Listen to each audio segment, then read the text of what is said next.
So, do we have any apologies, Tom? Yes, we have apologies from after working.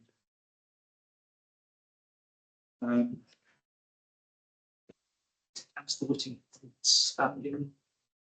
No, he's standing. He's having car trouble this week. Ah, He did tell me, sorry, earlier in the week that he's having car problems, so he wasn't sure if he'd get it. But he's, as far as I'm aware, he's not standing down. Yeah. Maybe some appropriate time to link that to the results of the electorate deliberations. Any declarations of interest? Yeah.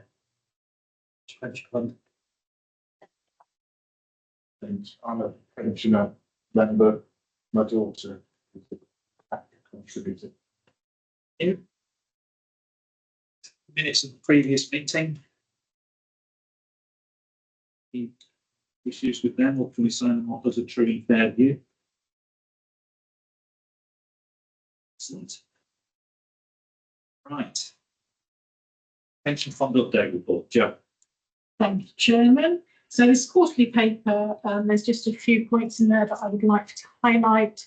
So section 1, updating the board on any breaches that have occurred over the quarter, and the register attached in Appendix A for the last 12 months. We have reviewed the process since the last meeting, and we have expanded it to provide more detail on the breaches.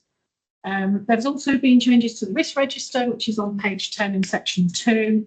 One new risk added on local government reorganisation, and the likelihood of a risk increased on the reduction of the overall knowledge of the pensions committee, given the upcoming elections and expected changes in membership. We have added an additional control to that, though, to try and assist in having a full day's training session in June, which would be the normal June committee meeting. We're replacing with a full day's training with external guests coming, so the board are all invited to that as well. Section 3 updates the board on the board to coast activity and what's been done with partner funds recently, with the last joint committee meeting held on Tuesday this week, and the agenda for that set out at paragraph 4.9. Section 4 on page 21 gives an update on the transition from Northern Trust to Cassis as the custodian. I'm happy to report that's all going smoothly and will be running from the 1st of April as expected. And the final section, section 5, just gives members of the board the opportunity for any comments or questions on any of the papers that were brought to the Pensions Committee earlier today. That's all I was going to raise, but I'll happily take any questions. Thank you. Colleagues. Sorry, can I just ask you, just on the risk register, the additional risk about committee members' knowledge, how many members are of the committee at the moment? How many are they all up for re-election? No, so eight of the committee are LCC councillors. One is standing down, so Councillor Mark Allen is standing down. The others are still putting themselves forward, but even if they get re-elected, there is no guarantee they get put back onto the Pensions Committee. One of the members is standing for mayor as well, and they can't be paid. Yes, Councillor Overton is standing for mayor. Been putting aside some of the, if I may say, the representatives of the committee. So there's going to be quite a potential change in membership. Could well be. The last 2 elections, we had over half the committee turnover, and over the period of this last election period, we've had half turnover again. So we are well versed in having new members on the committee, and we do have our training policy. I think hopefully one of the benefits of the outcomes of the Fit for the Future consultation will be that there will be, we have mandatory training that is set and agreed by the committee, but this will be a higher level setting that there will be a minimum level of training. So we will perhaps have, it may be easier for us to ensure that committee members have the appropriate training. But yes, it will be a challenge, and it always is. We have the 4 members, the co-opted members that will remain at this point. It's a challenge for a lot of funds, unfortunately. I think the additional challenge is obviously you voiced this morning that even the existing committee members feel that their roles have been diminished. And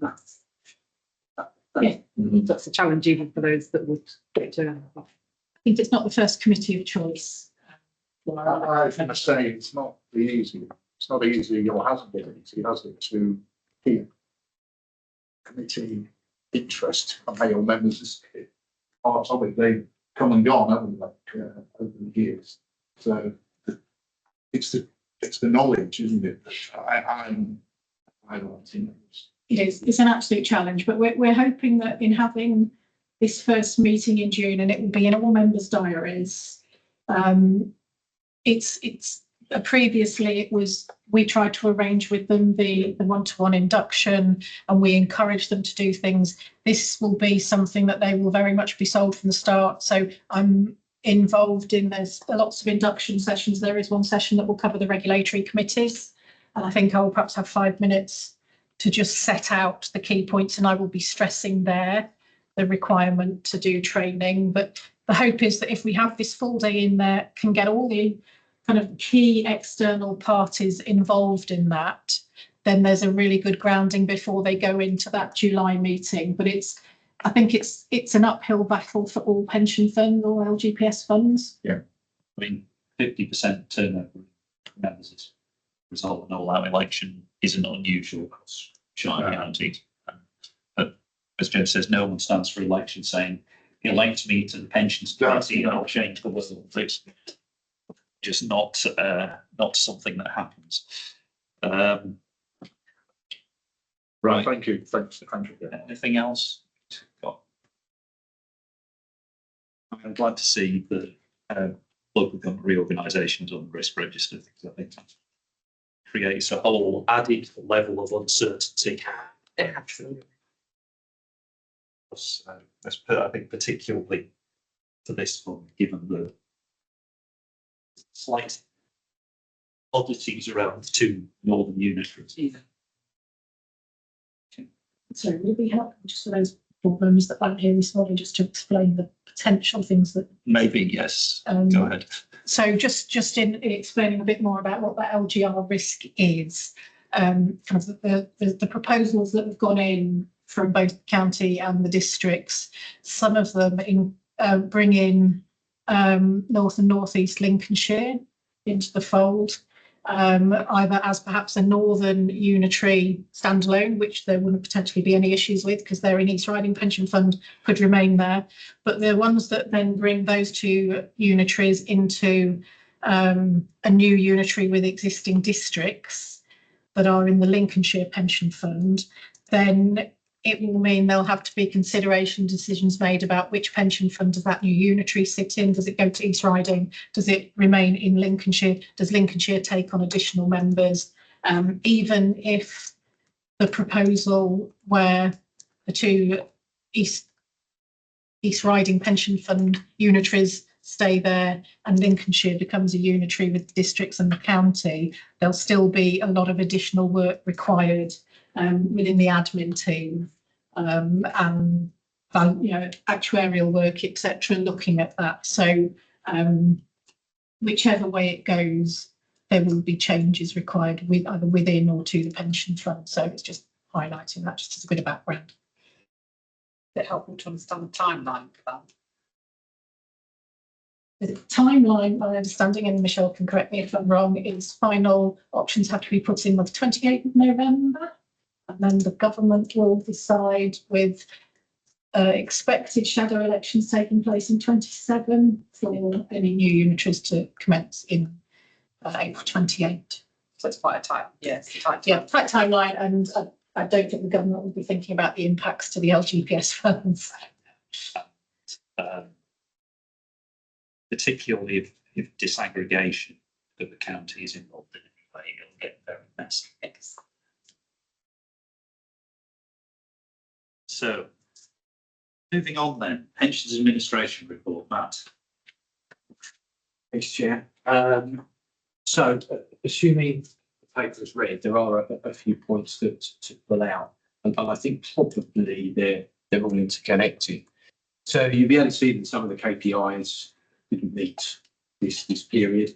The reasons are on the paper, but as part of that discussion is the capability of our software to complete the calculations, because in those failed areas, or most of them, they can't. So it's a manual calculation, two manual calculations and spreadsheets, which clearly slows it down. The issue where we don't fail and where we have the KPIs or processes paused, sometimes we have to because GAD could lose factors, etc. But that creates a backlog. And we know there's figures in here, and we're showing that we've reduced backlogs, and we will continue to reduce backlogs, and automation will help. What we need to see, or you've asked for us to break down what might be a legacy backlog or something that is old and what is current. So we're working on that. We have some initial reports that I'm not going to share today, but I can see now, depending on what dates we pick, etc., might be a discussion with a wider shared service on what dates, 1st of April 2015, as a, just throw it out there, start of the shared service sort of thing. We could identify some of the old. You've got some that are that old. Yeah, and we need to go through and critique them, to be honest, George, because I had a look at the report. So this is just an example. Somebody had a phone call and made a log and didn't close it down. Right, yeah. So now we're doing this deep dive. Before we have a report, we need to be able to do a bit of cleansing. So that we're not just identifying true work that we may have inherited or not. We need to say, well, actually, should that be completed, deleted, removed from the report itself? So there's a bit of work, but the positive is that we can find a way to get the difference in the data, and there's going to be further discussions about what dates we use. The other thing, I suppose, with that, is as these backlogs are there to be dealt with, and they're being dealt with largely manually because of Civica, there is a global issue with our software provider. They're unable to provide certain calculations, the interfunds and transfers, and there is a discussion nationally about how they're going to overcome this and what their plan is to introduce the next drops and calculation changes. I believe the National Pension Officer Group is going to discuss this next week, and they should be, not only will they be speaking to Civica and software providers, but they'll also be writing to them about what their intentions are to overcome the issues. I think the other area, there was another area, it's gone from my head at the moment, excuse me a moment.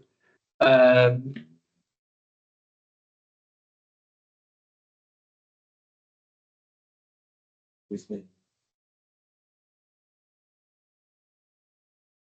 The other area that was concerned is still Civica, but it's linked to Civica, was the downside that we experienced earlier this year.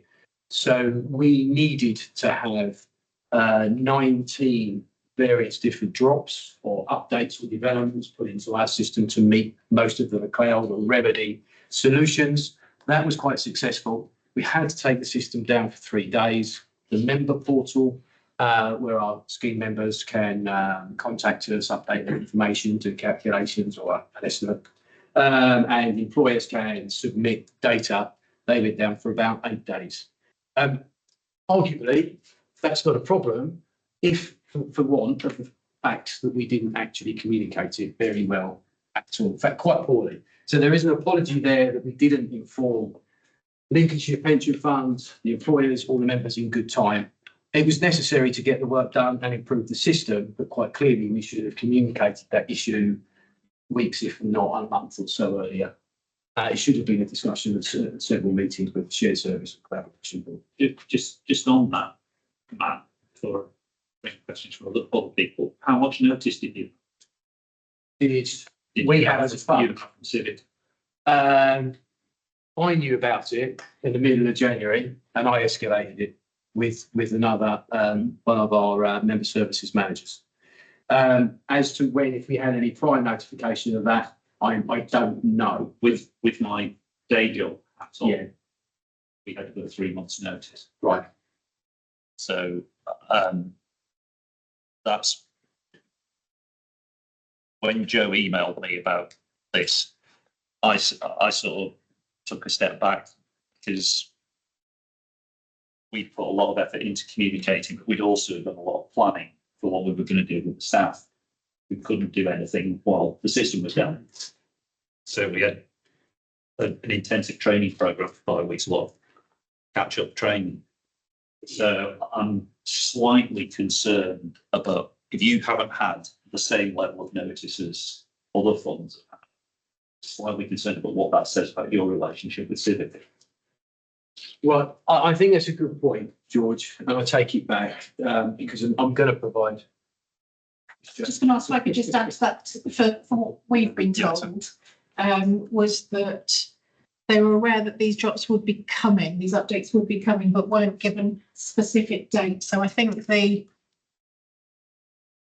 excuse, reasoning, whatever you'd like to use for why there wasn't more notice was given because there weren't exact dates, whereas our argument was you could have been saying months before this to employers, members, this is expected to happen in January, and therefore start communicating in that way. But that was kind of the reasoning we were given as to why everything was so last minute, because they didn't know exactly when. Just to update you on what we've been told. No, I do think that's right. I mean, for George's question, I don't know, and I can check when. I mean, in the sense it doesn't matter. Okay. But that is right what Joe said. Because at one point the suggested delivery would have been this month, which meant we wouldn't have had statutory deliveries that we require to do things like pension increase. So there was a lot of toing and froing. But I do think that we were quite poor in our performance, to say the least. As I said, myself and a member services manager discovered that in mid-January and escalated. And it was then a good week before there was any kind of indication of when the date might be, so back to Civica, and then how we were going to communicate with our partners. And I was just going to say that from the call, I understood that it's not about when the Civica date's going to drop. It was the fact that you needed them to support you to implement it, because there was a large number of updates, and your in-house team won't be able to deal with that. And I suppose there's a question about 40 drops sounds unusual, and that's why the uncertainty was there around the date, because you needed them to support you with that. But is that going to become more of the norm, and then are you equipped to deal with that going it shouldn't be the norm, because this was really bringing us up to, if you like, the start line for Remedy and the cloud. We are still a few calculations short, but I think it says in the paper we used to get 4 to 6 drops a year. So I would expect around 6 to 8 maybe next year, and that the importance and urgency of them shouldn't be nothing like what we experienced in the last 12 months. So it has been exceptional in that point. But I know this morning Joe asked for an update on how we're going to go forward and plan and communicate any other events. So I'll be speaking to Eunice and Ewan over the next week or so, and then we'll get an email to Joe. A few calculations short of a system. That sounds like a use. Yeah, I thought yes, but again, back to the KPIs, you know, we didn't get those transfer and the interfund calculations, and no one else has got them either. So that is a bone of contention, and that's what the National Pension Officer Group will be taking up with all software providers. In fairness, Havens don't have it either. Next week. The ability to do bulk calculations, back-dated stuff. Yeah. Colleagues, both through good. That's What did you like to say? Well, all I was going to ask, Jim, sorry, Matt, first of all, I know the low level, to talk about priority 3s, are they? Yeah. Are the number of interfunds and that sort of, are they all on the back burner? Can't you do any? No, we can do some, and we're doing as many as we can, either as a priority because somebody is already about to leave, maybe happens, or because there's something else that's material that's happened. We have got people manually calculating these things. So the good news is we have appointed a new head of the service centre. Our former head retired 31st December.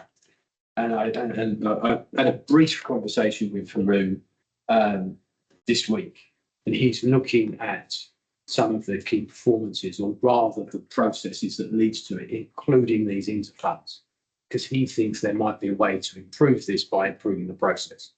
So that's not a guarantee that they're all going to go green in this period, but it's an indication that he's looking at the resource and the process that's been applied to it. And then we'll get an account at some point. But the only reason I was asking is that they've been in the red, if I may say, for a little while, haven't they? Yeah, at least a year, I would think. But there is movement. I mean, Yes. some of them are Yes, being, or let's say if they become urgent, they are being processed. yes, and they're being monitored by the key performances, and they're being monitored on the teams. And this is becoming a national issue. And certainly there's a freedom of information request to all funds going around at the speed at which interfunds are being dealt with. So it's going to be an issue. Anything else? Oh, sorry, Joe. I just thought firstly, just to say that in knowing who the new head of service delivery is, I think it's an excellent appointment. I've worked with them in their previous roles in West Yorkshire, so I think that's I'm optimistic going forwards as to what they can bring to the table. And the other question is, as I asked this one, but I will ask again, just on branding. It's my favourite soapbox. There was a project agreed at the January Joint Advisory Group meeting at West Yorkshire. So it's just a question about what's the planning for that? When might that start going ahead? And will partner funds be involved in that, given its brand shared service partners? Absolutely. So I'll put that in the same email. So 2 parts to that email, because I don't have an update. One on the communication plans going forward, and one on branding projects going forward. I'll start that conversation with you and Eunice as soon as I'm back in the office, Joe. So, couple from me. Yeah, nice easy one first. LGA have just launched a new level 3 apprenticeship in LGPS administration. So I was wondering, as part of your overall workforce approach, whether West Yorkshire were sort of taking that up. We will take it up, George. I think where we are at the moment is we have those that were able to study for qualifications are still in part finishing those off. We have had, because of the rolling recruitment, quite a new number of staff who are not quite in the position to take up the level 3.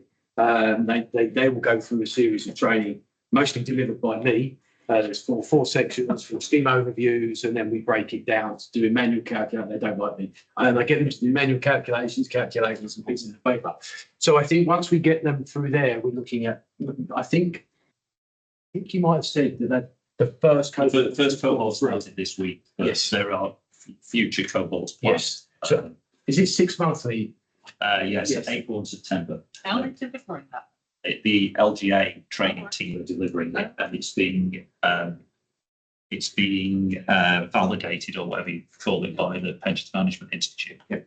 So you come out with a PMI accredited qualification. Yeah. Which is not overdue. I mean, it's something funds have been asking for, because there's been no LGPS specific qualification. Since the LPFA. They have one. Did they? Yeah. They would Keith Garlick. Do you remember Keith Garlick? slightly before my time. I know the name. Yeah. So my second one was about the risk register. I think this is just one to take away and for you, Eunice, and Ewan, to think about. Given the significance of local government reorganisation for the Lincolnshire Fund, is that a risk that should be on the shared services risk register? I actually found that quite interesting this morning and this afternoon, because I hadn't quite realised the complexity of the LGPS Fit for the Future here in this county. So, But this isn't fit for the future. This is local government reorganisation. sorry, yes, the unitaries. Sorry, my mistake on the terminology. Yes, I hadn't realised that. So, and I don't know if my director and assistant director realise that. So certainly, I think that needs to be looked at on the risk register. I think that's additional. Just as perhaps a part of that, and you mentioned should the fit for the future be within that? Because actually, the future direction of government in perhaps merging funds, providing greater admin services, all of this collaborative working going forward. Obviously, at the moment, it's a push about investment into the UK, but I think around the edges there is still looking at how the efficiencies of admin, etc., can be done. And I think that could be a risk if it ends up that you work within your pools or however things move. But I think it might be worth highlighting as well. Yeah, I think probably we could put those in one risk. I think. Okay, let me have a think about that. I'll have a talk to you and Eunice. I don't think there'll be any objections there. And we'll make it. I mean, there is, whatever the result, there is a very big piece of work heading your way, but very rapidly, which is going to is going to be very time critical. So it's going to have to be dealt with somehow. I know it's outside of the remit of this as well, Matt, but it might have some impact on some of the fire authorities as well, housing included. Consider that. Yeah, thank you for that. Oh, yeah, Mr. Just to add to that squeeze timetable, the 2028 will be evaluation year. So the clock is ticking, basically. I might retire early. Right, okay. Yeah, it's a good point, actually. Sorry, Joy, that's a really good point. I'll have a look at that with register. I'll bring that back to you. Okay. Anything else on that? Okay, thank you very much. Right, moving on, temporary bank accounts. I think, Matt, you've got some good news. I have. Well, I'll also try and get the laptop to fire up. I can't remember my password. Okay, so this is going to be completely off piste on this paper. You've read the paper. The paper, comes every 6 months. So I hope you're well versed in what we do and why we do it. Except we've taken some legal advice, partially prompted by this board. And I was in total agreement with that because it's sort of one of the first questions I raised at West Yorkshire when I arrived. And the question was, why do we do this? And I think when we talked about it at the last meeting, it was always trying to do the right thing for the member. It was trying to save them some tax in the event that it's paid late and therefore there would be increased tax called unauthorised payment charge. And we felt we were discharging a liability and it was better. We identified the liabilities. You could not count it in a valuation, or at least it would be there. But it was questioned, I think, at the last meeting, the one before that. And I'm in total agreement. It's, well, particularly with the pensioner records, I know we've lost touch with these people. We put them into payment. We think we've discharged the liability. When do we stop it? Because there is no policy or process to say we're going to stop that pension. Our pensioners will die at some point, but we have nothing in place to say when we stop it. So that was my point of principle. I think from George, we felt we were all acting as a trustee. We were making decisions that perhaps we weren't authorised or delegated to do. And then you've got the other half, which is the refunds. The regulations were poorly drafted in 2014 and left us against a rock and a hard place. We must pay those refunds within 5 years. We've lost touch with the member. What do we do when 5 years anniversary is reached? So a lot of funds paid them into a temporary bank account or an escrow, feeling again that they had discharged liability.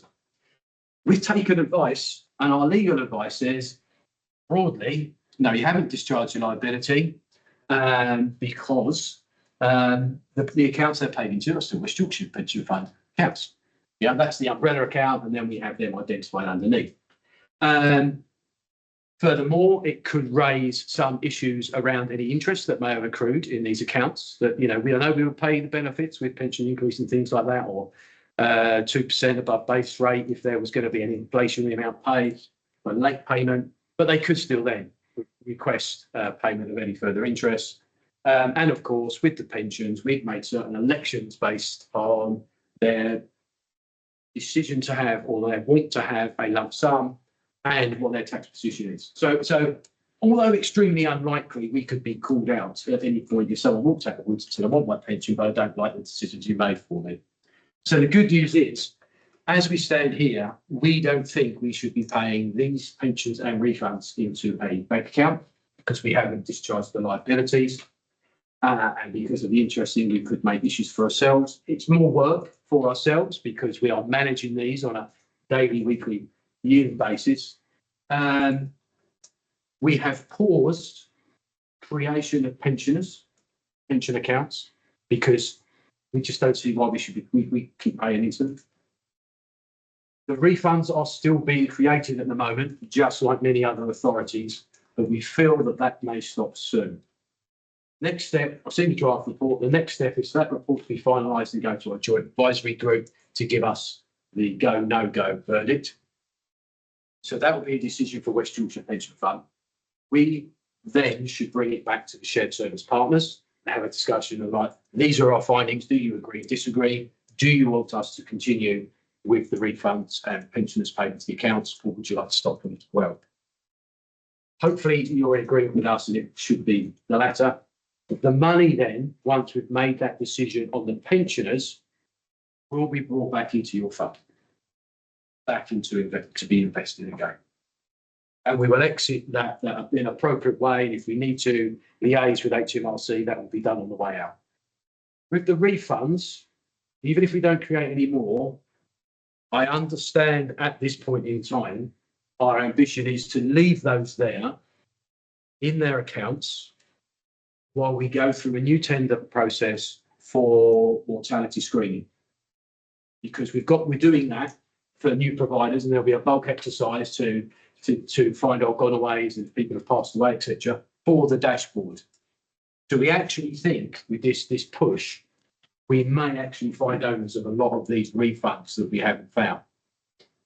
The ones that we don't find, and this would probably be post-October, we would then, I think, it's only a think because we haven't finalised it, bring those back into the pension funds as well. Now, we think that that is the legally best thing to do and a pragmatic approach at the same time. But we need to bring this back to you and we need to have a conversation about it. So hopefully that makes sense. So, questions on that? Makes sense to me. Yeah.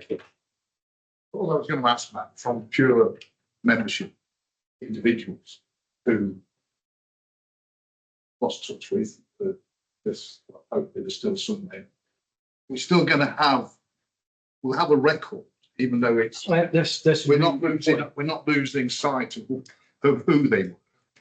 No, what we're going to do is we're going to have to reverse their records. So where we would have a liability paid, the refund has been paid. That's what it will show. We'll have to bring them back to an undecided leaver.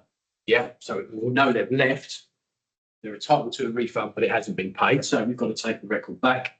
And for the pensioner members, they are almost exclusively deferred members. So we'll have to take them back from pensioner to a deferred member. So there is some work for us to do, but it's a one-off job. Yeah. And again, Varun's been involved with this, Joe. So he's the best person to actually do the pensioners. He knows exactly how that should do. And we still there's a few wrinkles on how we will deal with it at HMRC, but our legal opinion doesn't feel that's an issue. Right. Just your JAG only meets twice a year, doesn't it? Yes. So it won't be going until July. Is that the next one? Might be. There's training in May. So that's a good point. They have met recently. So yeah, July. Yeah, it'd be really useful to understand the full timeline as to when, because we weren't involved in the decision to do this. This is what West Yorkshire do. So just understanding that timeline as to if we're then going to be involved in making the decision not to do it. Yes. Okay. And when that impact will start, when things will stop happening. Well, as I've said at the moment, the pensioners are paused already. We're not paying any new ones. We're not setting up new ones. So they're still there. They're still being paid. So it's just an interim position because if any of the partners decided they wanted to continue, then we know who these are. They've been identified and then they could be paid. I don't think anybody will, but it's not my decision. So. But I'll let you know. And if I can, I'll get sight of the paper before it goes. That would be helpful. Yeah. So the pensioners, you're not doing any more now, but you're not at this point bringing them back in, or No. So So you've done the we're just not creating any more mortality. safe accounts. Yeah, and the refunds, yeah, they're still being set up, the refunds. But we're hoping that that means we can just clean them all off in the mortality and then we can review what's left and that's when they'll come back into the fund.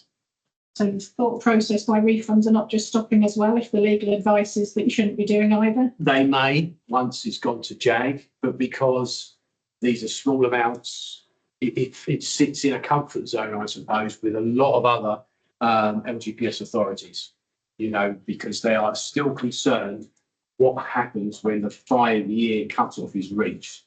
I mean, I actually don't have a problem with this because although our regulations say it must be paid, the Finance Act doesn't say anything, doesn't demand that it should be paid. So it sits, you could comfortably sit on a refund forever within the Finance Act. Oh, so Many just- of us have. You have. But this Yes, is breaches reporting. You know, it's at the moment we are reporting that as a breach, that we're not paying out refunds because our understanding, what we've been told was we've dispersed that liability, but we've Yeah. obviously not. Yeah. So we should now be reporting those as breaches for Well, not actually- having paid them wherever they've gone, if they've not gone. Yes, and I think it goes same with the pensioners as well. Once they reach a date where they must be paid, that should be put on the breach register. So can I then request that that's taken back to ensure that we're fed that information Yes, on a quarterly basis to include within our breaches report? yes, because we need to have that Because discussion. you should be doing the same. We should be doing the same thing.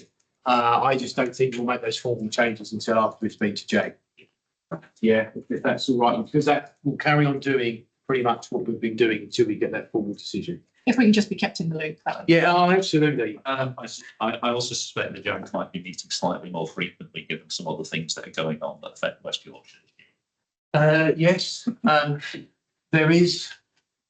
Ewan is trying to combine in some ways at the investment advisory panel and the joint advisory group. I don't know how successful he's being, but one of the things that he's trying to do is get them to meet every time on the same day. So that means that the JAG will go to 4 times, which I think would be quite right. So I'll update you on that as well. I think there's a regulation that requires the pension committee to meet at least once. I think so. Anyway, right. Is it- Anything else on? Sorry, all I'm going to ask you, sorry, JAG, from my perspective, is that joint advisory group? It's West Yorkshire's equivalent of a pension committee, Yes. but And the authority, if I may say, the authority to act is taken at that JAG meeting. So this will go to JAG Yes. as a proposal. Yes, and then so in theory, it's critiqued at pension board, it's then approved and signed off at JAG. And we do, because we're really quite complex, it then goes to the governance and audit committee, the Bradford committee, that ultimately has the final say so. But in my experience, they will just rubber stamp what has already been approved in the joint advisory. Does that make sense? Complex, isn't it? Unnecessarily Do they have complex. the option not to agree? If you have legal advice to say that They could do. to do. Well, they could do, but thankfully, they do tend to listen to the legal advice. it's like a planning committee deciding against approving or rejecting an application. Stop this as advice. Right. Okay. Nothing else on that item. Thank you for that, Matt. That is good news. It's good to see progress. Go, linked to the pension fund policies review. Thank you, Chairman. So this is the annual review of key policies of the fund. We bring them on a 3-yearly cycle. So this report covers the communications policy, the admin strategy, code of conduct and conflicts of interest policy, and the breaches reporting procedure. I've attached them as appendices to refresh the board on their content. But any changes that have been made have been very minor. They're drawn out within the report, and there isn't anything materially different from the last review. I don't intend going through the policies in detail, but I will be happy to take any questions. Thank you. Colleagues.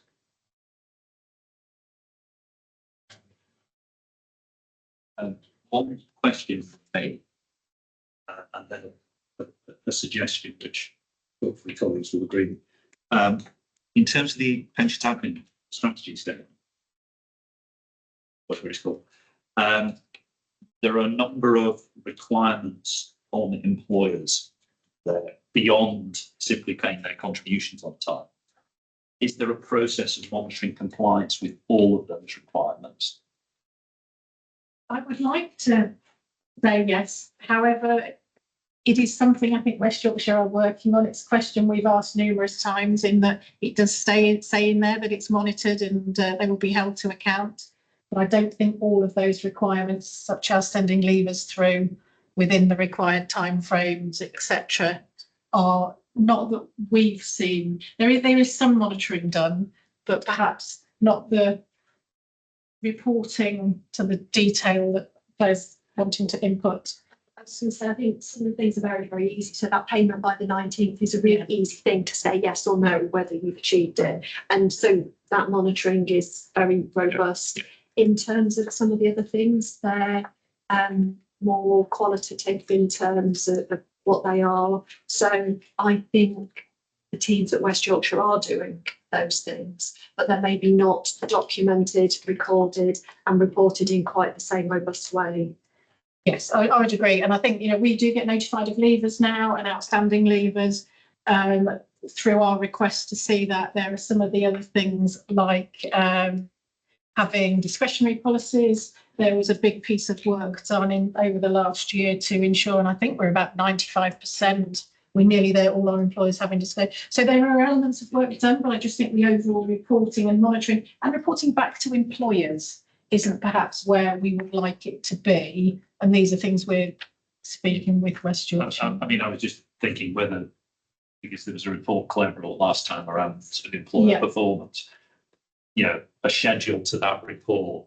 I don't know if there are 10 things we require employers to do, just sort of green and red lights against each of those 10 things for each employer, or something a lot of that order, would give the board an impression of the degree of compliance, and that's a further source of assurance for the committee as well.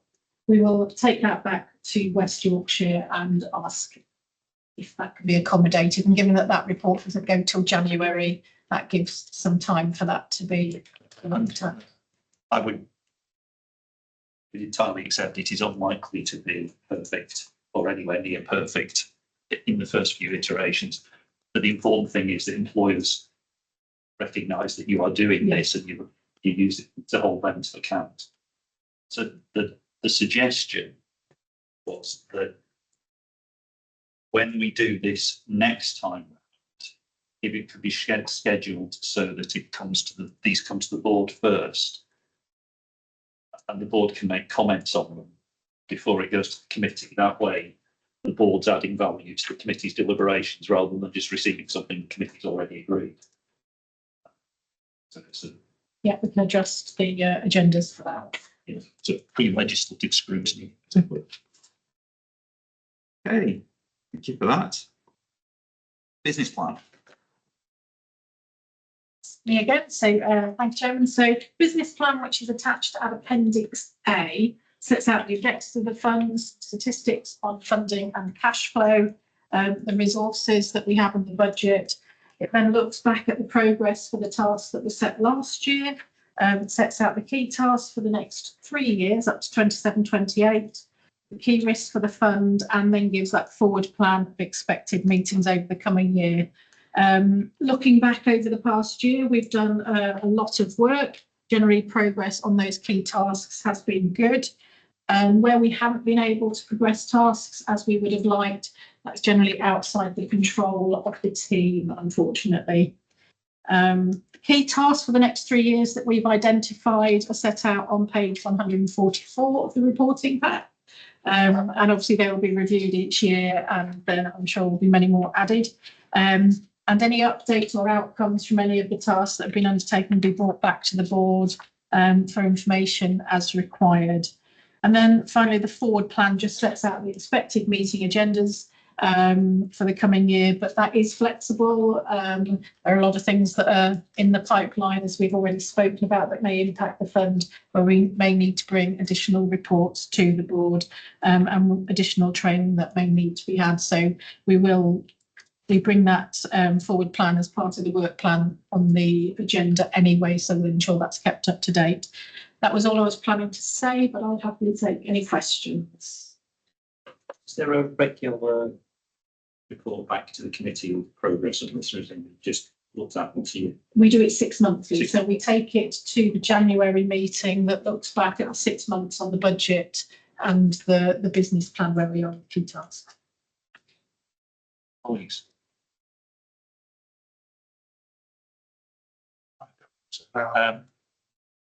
Given the conversation that we've had about everything that's coming down the track remarkably quickly, do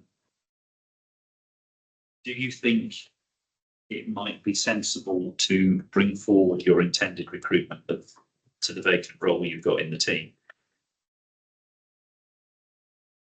I think the issue that we have on that is because we are a very small team, it takes a lot of an individual's time to bring somebody new on board. And I know that can seem a little short-termist, but in bringing Josh into the team and him doing SIPFA, that's quite a lot of his time doing studying, and then the amount of time it's taking Claire to bring Josh up to speed with all the various aspects of the role. To bring somebody in at this time, I think might be very difficult. So we've got it planned for perhaps 12, 18 months, but if we see that things are happening more quickly and we're needing to bring in more, I mean, we do manage to be up to date and meet our deadlines across the board, touching lots of wood at the moment. But there's nothing to stop us bringing that forward if we thought that it would be beneficial. However, bringing someone in at the wrong time when they don't have, it's very hard to find somebody that can just hit the ground running, as I'm sure you'll be aware. So it's something that we keep reviewing and looking at, but at this point in time, I think we're still looking at that probably minimum of 12 months. I mean, there's a sort of price to be paid in terms of achieving all those deadlines, and if you're sort of tipping over the balance point there, Yeah. maybe the time to think about doing it slightly more quickly. But that's your judgment to make, not mine. I do wonder what the workforce migration might be for local government from this point might be as well. I don't know. What was that? With people taking a view about what the changes might be over the next few years and where they best position themselves to see that's about. So It's always going to be a pension fund. absolutely. And to be honest, the interest that we've had when we advertised for that post twice, we did change it for the second time to make it a career grade, but the interest was quite limited and we weren't falling over ourselves with applications. So that may well have changed. So my point was more to do with it might be more Yes. attractive now rather than Yes. attractive. Well, that's something we can take away and think about. But as I say, there is a big time pressure that is put generally on one individual in bringing those posts up to speed, given where they sit within the structure. So that has to be kind of a major consideration there. I suppose one thing you could consider is to try and go through a process to put a recruitment out there, and if it doesn't bring what you need, then you rethink. If it brought somebody in that's actually maybe could hit the ground running, then that might be beneficial. But if it doesn't, then you park it. So I think that makes sense. And I'm also aware that there are large recipient trainees, which are within finance, which is a resource that is available to us and that we aspire to tap into at a point in time. It's just what works for their training and also works for our priorities. I don't think we commented that the syllabus was supposed to have some pension stuff built into it at some point, but I don't think it's right. No, in the Good Governance Review, one of the recommendations was that the SIP qualification included an element on pension fund, LGPS pension funds, because Section 151 becomes the scheme manager, and at the moment you can become a Section 151 and that without having any idea of the LGPS. But unfortunately, that's not. There's only elements of the Good Governance Review that have come through into the Fit for the Future consultation. That is one that hasn't. So I don't know how and when. SIPFA don't seem inclined to take that forward, and in fact seem inclined to move further away from doing anything active in relation to passing stuff over to the scheme advisory book, which is not helpful. Yeah. And so there was something in addition to it being in the main syllabus. There was something about providing training for Section 151 officers taking on responsibility for pension funds, which certainly I would have found useful in my past lives. Well, I think it's really pleasing that there is going to be an apprenticeship scheme on the pensions admin side. Yeah. But there's absolutely nothing on the. I've never done pensions admin, but there is nothing actually about managing a pension fund or all the other aspects on the, the investment oversight, the governance, the accounting of pensions. So there is still a real gap. I think the recruitment side has very much concentrated on the administration, quite rightly, because that's, there are far more administrators than there are people doing our roles. But I think there is a huge training gap still, and it's very much learning by going to conferences and seminars and from people that you work with and colleagues. This is a point, I have raised this issue at a working group with when the code was introduced, and then there's a cohort of DWP, MHCMG, and all that sort of thing, and they've been talking about knowledge and skills. And I put that wider question to them. It should be to 151 officers. It should be anybody that has anything to do, particularly a decision or a scrutiny role for an LGPS fund, irrespective of its admin or investment. I've yet to have a response from the group, which we haven't met. So I'm sure not the only one that's raised it. Anything else on the business plan? Happy Joe's been enough to keep her busy for the next 3 years. Right then, Claire, the exciting stuff. So the report covers preparation of pension fund annual report and accounts for the year ending 31st of March 2025 and the statutory deadlines associated with that. The report also brings the final external audit report for the 23-24 accounts and an early reflections paper on risks for the audit for 24-25, and KPMG representatives are here and will talk you through these documents later in this item. Recommendations are for the board to discuss and consider the changes to the annual report and accounts, the accounting policies which will be used to prepare the accounts, and then note the update from the external auditor. The guidance used to prepare the annual report was updated in April 2024, I'm sure you remember. This guidance applies to the annual report for this year, but with best endeavours for last year. The annual report that we prepared last year complied with the majority of that guidance. We were just short in a couple of the administration section areas. And we've been working with West Yorkshire to ensure we have full compliance with the guidance for this year and don't have any concerns that won't be the case. In terms of the preparation of the accounts, there haven't been any changes to accounting standards or guidance set out in the Code of Practice, which will have an impact on our pension fund accounts. So the accounting policies and the accounts when they come back to the board will be largely the same as they were last year. In terms of the deadlines, there are two key dates to focus on for the annual report and accounts. The annual report must be published by the 1st of December, and the pension fund accounts, when combined with the county councils, must be published in draft for inspection by the public from the 1st of July.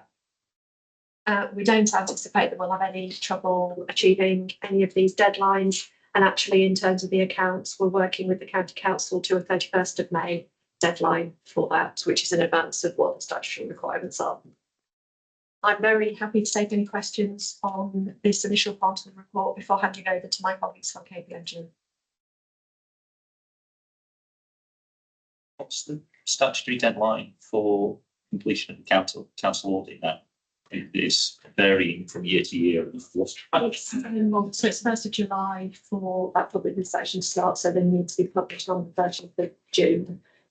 But the aspiration is to go into accounts is February. February. Yeah.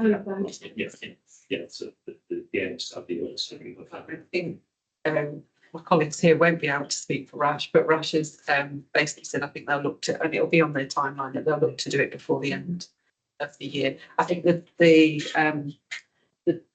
difficulty that KPMG have is whilst the work might be finished, there's always that waiting to just see if there's any national issues that rise. And my always nervousness is if we don't leave those accounts open, the more chances there are of Yes. it. So, but I think KPMG are keen if we could work to our timelines. If we, Yeah. if we can work to, then we should be able to get them done as well ahead of the. And that'll work because you'll have the audit certificate on the accounts before the deadline for publishing the fund's annual report accounts. Which is what we really, really Which- try to do. I'm just thinking, given the backstop date, Yeah, there are likely to be an awful lot of funds, I'm sure Lincolnshire are in that position, who are having to publish their annual reports with without, unaudited accounts. which we have been in. We have for the past 2 years. Yeah, so next year, the backstop date is February 26th, but the year after that, it moves back forward to November. I think. Yeah, I'm pretty sure it comes forward again to November, so hopefully long term that should be less of an issue. But I say we even when the majority of the work's done with KPMG, I think there's always a little bit of nervousness of something what we're doing. One thing I will say is that that a lot of the work that KPMG have done this year, and hopefully not stealing everyone's thunder, but won't need to be repeated in the second year of their work with us. So hopefully that helps with the timelines as well. But we're still planning to work to the 30th of May. I think those deadlines Yeah. going forward, so we've had February, it's going to be February again, it's going to be the end of January, and then it moves to that November date from the year. Excuse me, just before. The county council accounts and the pension fund accounts got to be signed off together, haven't they? It's still, there's no separation or No, proposal to that's separate.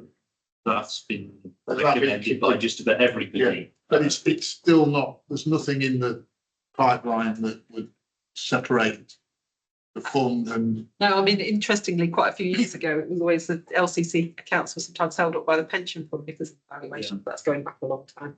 But there doesn't seem to be an appetite to But- decouple the two. I don't. Well, Well, MHCLG have indicated that they want to do it. Yeah. They need a legislative vehicle. Yeah. Whether it's the pensions bill or whatever bill comes out of the local government reorganisation thing, isn't clear.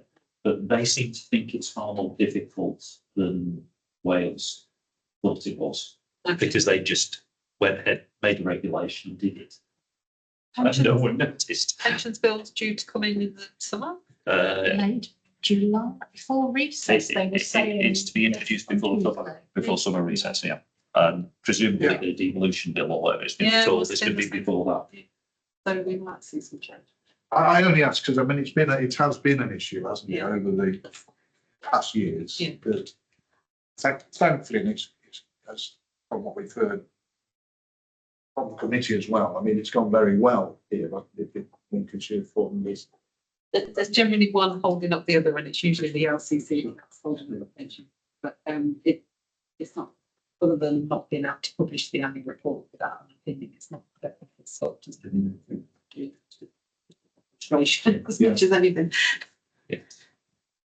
That extended period for this year has some additional impacts because of the valuation and whether there's a subsequent event if we begin to understand more about what that valuation position would be. But we've already had some initial discussions about that, so we will make disclosure about that if the opinion is given after a time or interval then. All sorts of things come out of post-balance sheet events. Yeah. The risk of a yes vote in the Scottish referendum. It's probably, I think we've mentioned this before, but the new combined authority, which we are having the mayoral elections for in May as well, that any employees of that authority are part of these running.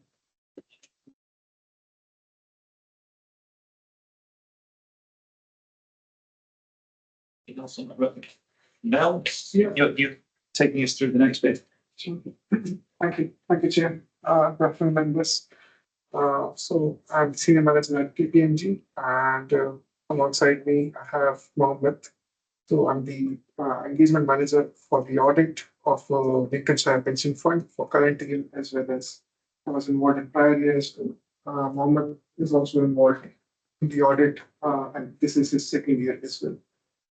I want to first of all thank all the officers at Lincolnshire Pension Fund for their cooperation in providing us the information for the purposes of audit. And I think the kind of information provided, it was very helpful for us just to close the audit in timely manner. And I'm hoping to have similar cooperation in current year when we start the audit and look into the proceedings. So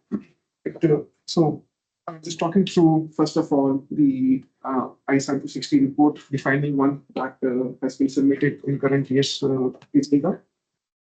So first of all, there's no change in the findings that we discussed with the members, I think in October.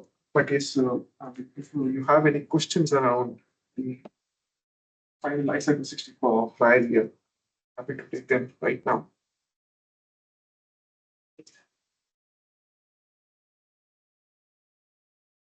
Legal health, we're very happy. Thank you, Chair. Moving forward to current year, post completion of prior year audit, we have held various meetings with officers, and so we are yet to conclude on planning and risk assessment. We have particularly reflected on our experience from prior year audit. Therefore, we have presented towards before the committee today and early reflection of audit risks. This is not the final audit plan. And this also, we have also reflected on the planning materiality, current year tentative audit timeline, and expected fees. This report is included from pages 209 to 219 in the agenda for your reference. And let Mohammed talk with me over report, and we'd be happy to take any questions after this. Thanks, Neil. Good afternoon, members. In summary, our audit approach for current year is expected to be consistent with prior year. Few areas of efficiencies are thoroughly noted, particularly around contributions and benefit payments. We have preliminarily decided to reduce the risk continuum on contributions and benefit payments, which are although material. However, based on our initial risk assessment, we do not associate any uncertainty, complexity, or material risk of errors. The only significant area will be in relation to management override of control. This remains a significant risk as per the requirements of ISOs.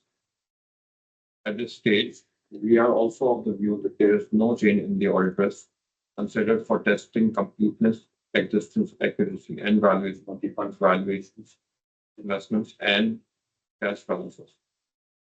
This risk on these balances is still not significant. However, given the size and nature of these investments, we will be testing these balances considering a higher risk continuum. Consistent to prior year, we will continue to involve our actuarial specialists to review the actuarial position, the assumptions selected by the actuarial specialist, and special events that has occurred during the year. And hence, the risk continuum on pension funds actuarial position has remained unchanged. We have also discussed our approach towards the audit materiality on page 216. We have taken 1% of the total assets. Currently, we have considered balances prior year, and which gives us an overall audit materiality of 34 million. However, we will be reassessing the materiality if there is a significant change in the total asset numbers at year end March 25. Please see page 217 for our audit timeline. Subsequent to this meeting, we will be finalizing our audit plan and risk assessment in April.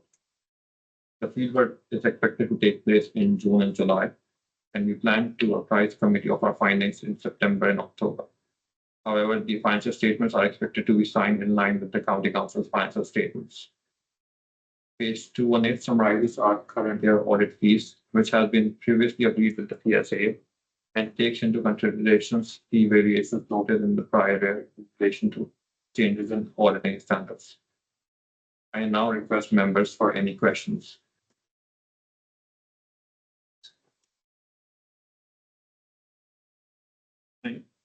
it's pleasing to see that you haven't your assessment of the various audit risks hasn't increased in any area.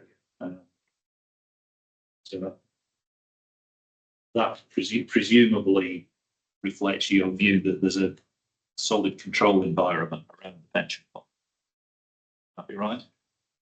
Yeah, yes, that's correct. I think, I mean, some of the additional risk factors that we have gathered from this meeting and we have previously discussed with Claire, that has not been currently in the plan is firstly around the January civic assistant. So we do have over 80 specialists involved. So I think there would be some additional inquiries or questions, risk assessment procedures that will be followed on that thing.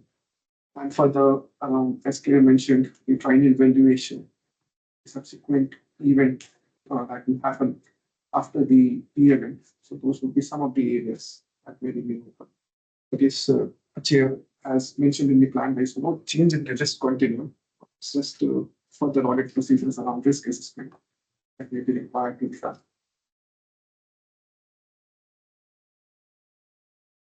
Are you happy with that, and colleagues? Okay. Right. Thank you very much. Thank you. So the board membership in terms of reference for future. It is, yes, thank you, Chairman.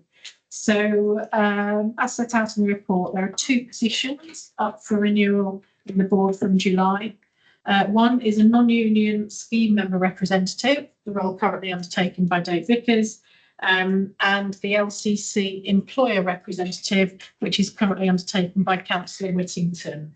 The paper sets out the process for reappointing to those 2 roles. In addition, we've also attached Appendix A, the terms of reference that we have for the board to review. I wasn't going to say any more, but I'll happily take any questions. Thank you.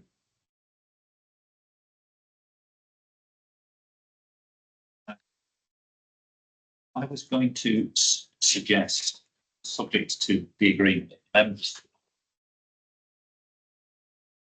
making suggestions, and it's ultimately a decision for the council as the scheme manager that perhaps we should extend the membership of the board by 1 member on each side. Well, it has to be 1 member on each side because it has to be equal numbers. Colleagues are content with that as a proposal. Not. I think we've had some challenges over the last year or so before. Yes. Which this would help to overcome. Yes, I wasn't suggesting changing the quorum, but I think having 3 members on each side would make the board somewhat more robust. Now, I mean, I'm gone. We have met in the past and we've had to revisit the meeting nearly, haven't we, to go over the same ground to make it. So it would seem not unreasonable to expand it from my perspective. Absolutely, we can take that forward, and given that we're going out to advertisement for new members, it's the ideal time really to go out and see what interest we get.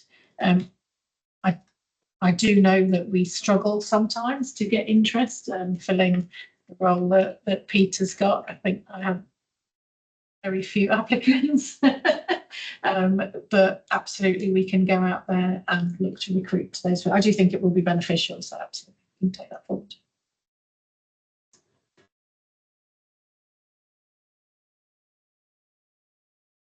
I mean, the committee probably has more external employer representatives than some other committees as well. So we'll certainly get a decent crack with the way they looking from the drainage boards. Right. Okay. We're happy with that and we're going to take that away. We're left with the work programme and training and associated items. Is there anything we need to deal with on that?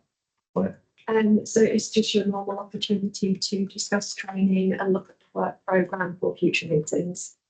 As in previous years, we'll ask all board members if you can complete the log of the training that you've completed during 24-25, and we'll send out the normal template for you to complete and return to us, and would ask if you can send that back to us by the end of May. We've also got that's new to you, George, but sorry. We'll send that out relatively self-explanatory. We just have one training opportunity, which I can send out the background information to you. And this is for the PLSA Local Authority Conference, which will be held on the 16th to 18th of June. That's a Monday to a Wednesday. We're no longer including training opportunities in the weekly email because of the changes that we're likely to see in the committee going forward. But I'll send out the details for board members should you wish to attend that event. And it's the simple, normal reply to John Hall if you do want to attend that on your bucket place. I would certainly recommend that, or to is able to attend. It's well worthwhile. I will be there. So you might be able to tap me up for a drink. We will be there, but please don't tap us. Just to say on that PLSA, it was one thing that we raised last year after some feedback from this group about bringing back some board specific sessions at the PLSA. I haven't yet seen the final agenda, but they were taking that forward because I think that's really useful to meet with other members of other pension boards. But yeah, so it is one of the best all-encompassing conferences. Is there a SIP for pension board thing sometime? It's 2 a year. I don't know. I've not seen a flyer for that recently, but we will chat with board members when they come available. And I know Dave, you're a regular-ish attender at the SIPFA event. Yes, it's one I do attend. Yeah. The work programme's attached at Appendix A, and the next meeting in July includes normal fund update, admin update, and 6 monthly update on the pension regulator status goals. We will also have the new board appointments, a shared service update from West Yorkshire, draft annual reports and accounts, and the external auditor's plan, and then an update on the TPR general code of practice. So there's 1 year in review. And I hand over to you to discuss any training you've recently completed, and if there's anything else you'd like to add to the future board agenda. Oh, if you wish me to just start, I mean, I've been keep up with what's been coming through from Hines, from it's I've gone through them all. I've been reading them or listening to them as well. And I did listen to the one, I think it was an hour, wasn't it? It was, can't remember what. Over live. So I've been very much involved in that, and it's come through in emails, and so that's my normal update for you for the last quarter. Not been on any specific payday courses. I did the live Lola, which was quite entertaining. But yeah, apart from that, I've seen there's another Lola update that I need to do, but I haven't anything else. I'll be sharing details from that on Monday. That came through after I've got this week's email. What's it about this one? Cessation. Sorry? Partial cessations. Oh, Author. yeah. Really what a nice technical topic to learn about. I did the conflict of interest webinar. I managed to stay awake until about 45 minutes in. And been keeping up to date with most of the lower updates, etc. I've got about 2 to catch up on. I think it is. I've done all the training bits and pieces. Sorry, can I just clarify? Do you see, if I may say, what we're doing? Does it? I'm only interested whether it's there's a log or a monitor or something that is then tracked that all, because I've had to be clear, I'm a board member of Lincolnshire. So I'm interested in that way, but does the fund see it or does Lincolnshire? Yes, we get a monthly report. Yes, yeah. We get a monthly. Good. Not that it's a problem, I was just wondering whether there is a monitoring system going through. That's one of the advantages of using Lola. There is that ability to monitor what's going on. I know in my day job, the monitoring officer who's responsible for member training individually takes members aside who've not kept up with their Lola. It's a very interesting conversation. So yeah, it is that mechanism gives the fund the ability to make sure that members are keeping up with their. It's an evidence, isn't it? I take it's evidence based that when you declare what's the level of knowledge, at least you've got some. And it's also reported in the annual report. Did Roger ever contribute to this bit? Yes. It's all right. I mean, I've been on a number of webinars and seminars about various elements of developments in the LGPS, like Fit for the Future and preparations for evaluation and things of that sort. That's with my day job hat on, but that keeps me up to date with the issues that the board will be doing. Right. In terms of the work programme, I agree with you and Claire that I'll have a chat with them separately. We'll look at the future work programme and the things that we might do to even out some of the meetings. The next meeting is quite a bulky one compared to some of the others. So see whether there's stuff we can do that would even things out a bit.